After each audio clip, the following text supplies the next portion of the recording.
I was 26 years old, man. I was struggling. I didn't have nothing.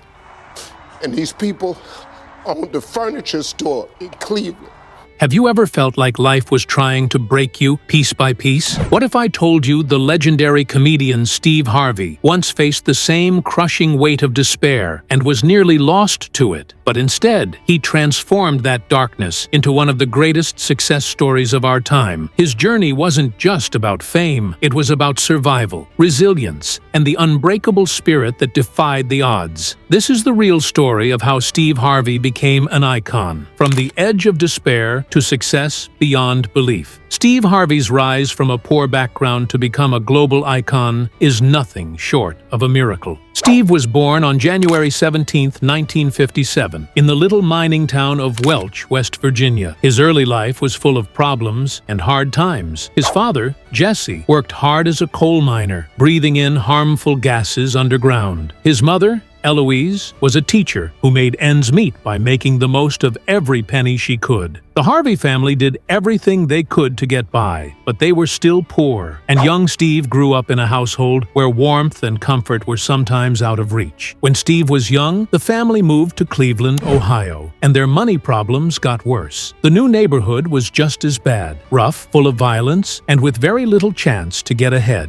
Steve's desire for prosperity looked like a far-off fantasy. East 112th Street, where they lived, was full of broken hopes, and Steve's stammer made it easy for people to make fun of him. But those hard times and sad childhood memories gave Steve a determination that would later help him ascend to fame. Even when everything around him told him he was going to fail, his heart held on to the hope that there was something better waiting for him. A dream that wasn't meant to happen. Steve Harvey's childhood was not happy or easy. It was always hard to deal with feelings of insecurity, being made fun of, and not being seen. Because he stuttered, kids at school made fun of him and teased him. It was hard for him to even talk to people. People made fun of him a lot, and the laughing that made fun of him hurt more than any physical pain. But even though things were so bad, Steve still had a little bit of hope, a goal so great that it seemed impossible. One day, a teacher told the kids to write about their future. Little Steve, who had big dreams, wrote, "I want to be on TV." People in the room laughed, but not to encourage him. They were making fun of him. His teacher ripped up his paper and made fun of him for even thinking that a poor, stuttering black child like him might be on TV. Steve felt ashamed at the time, and later he would say that he could still hear the sound of the paper splitting, which meant that his dreams had been rejected. Steve's father, Jesse, believed in his son's potential even while his world fell apart around him. He advised Steve to write that dream down again, make it his pledge, and read it every day. That commitment became Steve's guiding light, one that would help him get through years of suffering and rejection, a promise that would change his life. Steve Harvey's father, Jesse, had a big effect on how his son saw the world. Jesse looked at his son with steadfast faith when his teacher tore up his dream. "Do it again," he said. "Make it your promise." Steve felt those words personally, and from that day on, they became his motto. He told himself that fantasy every morning and night, even if everyone around him attempted to make him believe it was impossible. His commitment to his father became a precious vow that he kept through the hardest times of his life.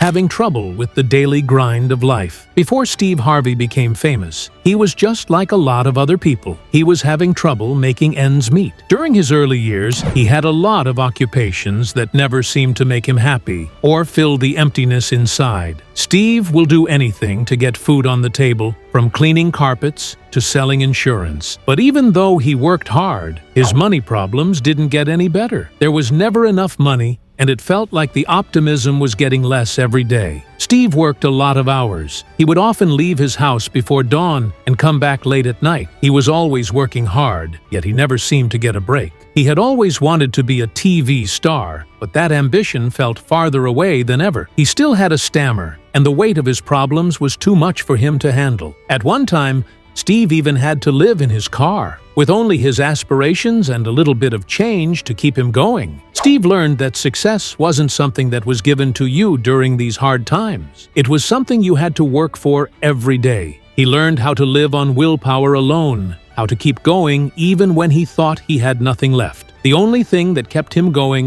was his constant pursuit of his dream. The breakthrough that made everything different. Steve Harvey's life changed a lot in 1985. Steve finally got the break he had been hoping for after years of hardship, homelessness, and failure. While he was playing at a Cleveland comedy club one night, a friend dared him to get on stage at an open mic. Steve stepped up to the mic, his heart racing, knowing he had nothing to lose. The first joke didn't go over very well, but when the crowd started to laugh, something amazing happened. Steve discovered his voice. The laughter felt like a warm blanket over him, and for the first time in years, he felt like he belonged. Steve felt like he was doing what he was intended to do because the atmosphere in the room was so high. He was meant to make people laugh. Steve couldn't believe it when the host gave him $50 that night. It wasn't just the money, it was proof that everything he had worked for was worth it. Steve finally felt like he had something real to grasp onto. That night, he left the club crying, holding that crumpled $20 bill like it was a jewel. At that moment, he felt like he was being born again, and his future finally started to take shape. Steve resigned his job the next day. He was sure that he had found his calling. 3 years without a home. Even though his first comedy show went well, Steve's road to fame was not easy. He kept having problems for 3 long years. Steve still lived in his car even after he had a big break. He was starving, homeless, and desperate, but he wouldn't give up on his dream. His car was his home, his safe haven, and the only place he could be alone. Steve would sleep, eat, and plan his next move inside the 1976 Ford. Days were long, and nights were even longer, full of hunger, loneliness, and not knowing what would happen next. Steve honored his pledge to his father. Nevertheless, even when things were at their worst, he read his dream like a prayer every morning and night.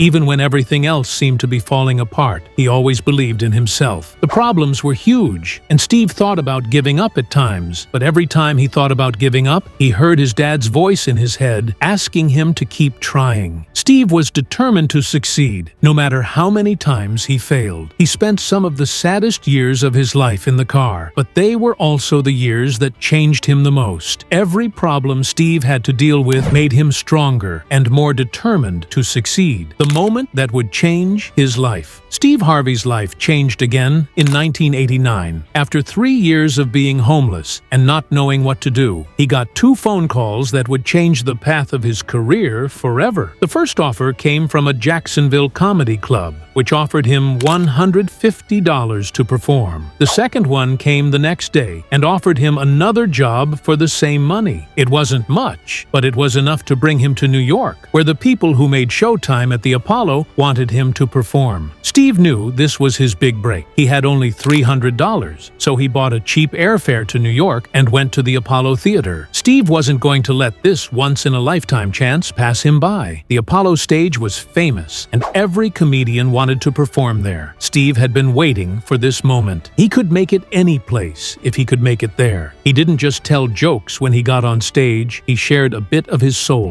The crowd's reaction was tremendous, and Steve realized he had finally made it. That show was the turning point in his career, the time when everything started to come together, the kindness that made him believe again. Steve was having a hard time making ends meet until he met a couple named Rich and Becky Liss. They would transform his life forever. The Liss family observed how determined Steve was and gave him a contract to clean carpets. They also provided him a line of credit for travel costs, which let Steve keep going with his comic career. Steve was feeling very down at the time, and this act of kindness reminded him that there were still decent people in the world. Rich and Becky's faith in him gave him back his dignity and lifted his spirits. Years later, when his career took off, Steve would thank them in public. He cried on national television when he called them live to thank them. When Steve felt like he was drowning, their charity had saved his life, and he promised to repay them for the rest of his life. The Liss family's goodwill changed Steve's life because it reminded him that even the tiniest acts of kindness may have a significant effect on someone. The Apollo Theater, the best place to see a show. Steve Harvey performed at the famous Apollo Theater in Harlem, New York in 1990. For any comedian, it was a dream come true, and for Steve, it represented the end of years of hard work and sacrifice. Steve saw the Apollo as a place where only the greatest could survive. It wasn't just about telling jokes when he got on stage, it was about making a name for himself in the entertainment world. The audience gave Steve a standing ovation, and his performance was a huge success. He wasn't just a funny guy anymore, he was a powerful person. That night, Steve's fantasy came true. It was no longer just a wish. His career took off, and from then on, there was no going back. Steve's life changed after the Apollo performance. It was the start of a new chapter that would lead him to places he had only dreamed about. The rise to fame, Family Feud, and more. Steve Harvey was a big name in comedy by the middle of the 1990s. He was in Me and the Boys in 1994, and then The Steve Harvey Show, which was a cultural icon from 1996 to 2002. But even though he was now famous, success came at a heavy price.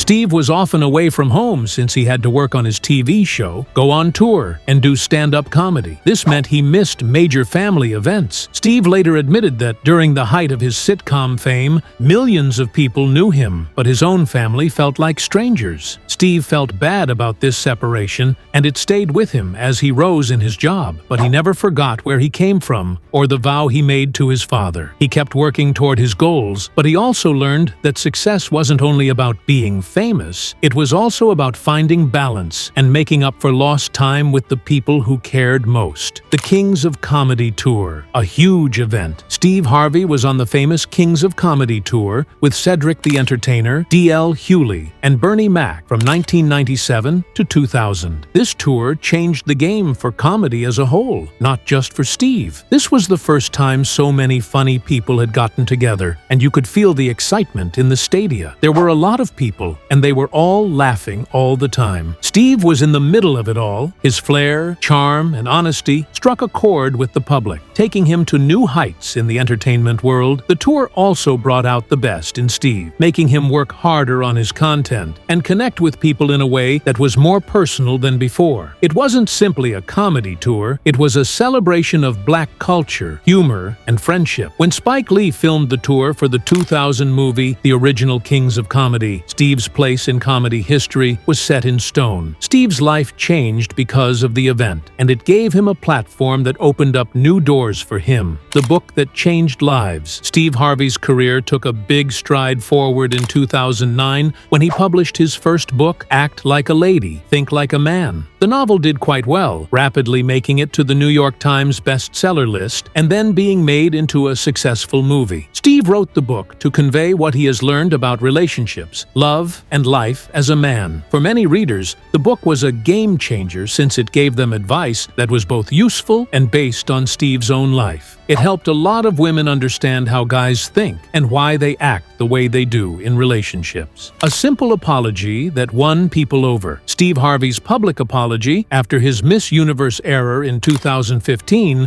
wasn't just about saying he was sorry. It was a really humble moment that showed a lot about who he is. Steve didn't make excuses when he talked to the millions of people who had seen the mistake. He just said he was sorry and took responsibility for the mistake. That incident hurt him, but it also gave him a chance to prove how honest he was. He didn't run away from the public's attention. Instead, he faced it with honesty and grace. Many people respected him for being prepared to accept his mistake and take full responsibility. Losing the talk show and having to deal with a new problem. NBC suddenly terminated Steve Harvey's The Steve Harvey Show in 2019. This was a huge blow to a man who had put his heart and soul into the show. Both Steve and his fans were shocked by the announcement because the show had been a big part of his career. Steve didn't dwell in failure. Instead, he saw the challenge as a chance to start over. He knew that sometimes doors close so that new ones can open. Because he thought this way, he started new ventures and grew his brand into new areas. Steve kept working on his radio show, The Steve Harvey Morning Show, and he came up with new ways to engage with his fans. The second divorce almost killed him. Steve Harvey's second marriage, to Mary Shackelford,